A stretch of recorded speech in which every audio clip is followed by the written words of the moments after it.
We're going into fall. Our mornings are a little cooler. I think we're all starting to get that sense that now's a good time to start looking at doing some planting around the house.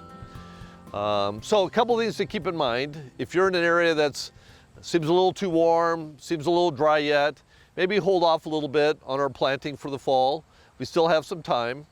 If you're in an area that you've had some timely rains and your temperatures are good, then you might want to consider a few things. We'll start first of all with our lawns.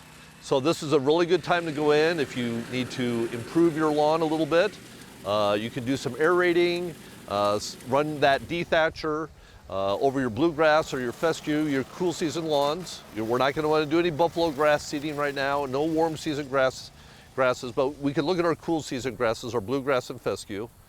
So with bluegrass, you're looking at maybe 1 pound to 3 pounds of seed per 1,000 square feet if you're doing some inner seeding. For fescue, more like 5 pounds per 1,000 square feet. Again, aerate, seed it, fertilize it. It'll get you off to a good start. And that's something we're going to want to do here before the middle of September or so. Bulbs is another thing that we can look at planting in the fall, our spring flowering bulbs.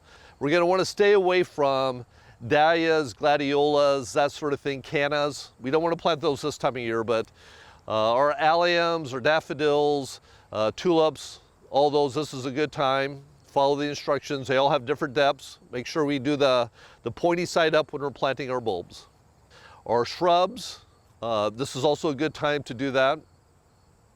Again, we want to be cognizant of what our weather conditions are, and if it's too warm, too dry right now, you might want to hold off and just see what the fall brings you. But talk to your nursery professional about what they have in stock that looks really good, nice healthy plants. Have them look at the root system for you. We want some shiny white roots in there, so to make sure that we have something that's doing well. And then again, focusing on our planting holes. So we want to make sure that we dig the hole really well. We're not putting it into something that's difficult for the roots to go into. Because the key right now is with the good temperatures and some good moisture, hopefully, we're able to get some good root growth to help get them through the winter months. Our trees are another thing that we can look at planting. Same sort of principles, good healthy plants, make sure that we're digging a good hole, making sure that the roots have some place to go.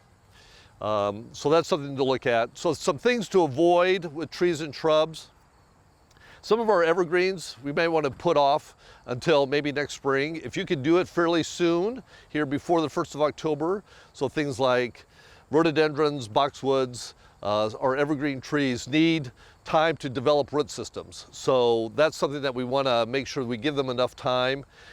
And then any of these plants, as we go through the winter months, we're going to want to periodically make sure we give them a drink of water. So if we have good snow cover, if the ground's frozen, you don't have to worry about it. But certainly in Nebraska lately, a lot of times the ground isn't freezing or it's kind of dry. So get yourself on a monthly watering schedule for any new landscape plants that we put out there. And again, make sure you focus on good healthy plants and then monitoring those plants as we go through the winter months so we start off with a nice spring next year.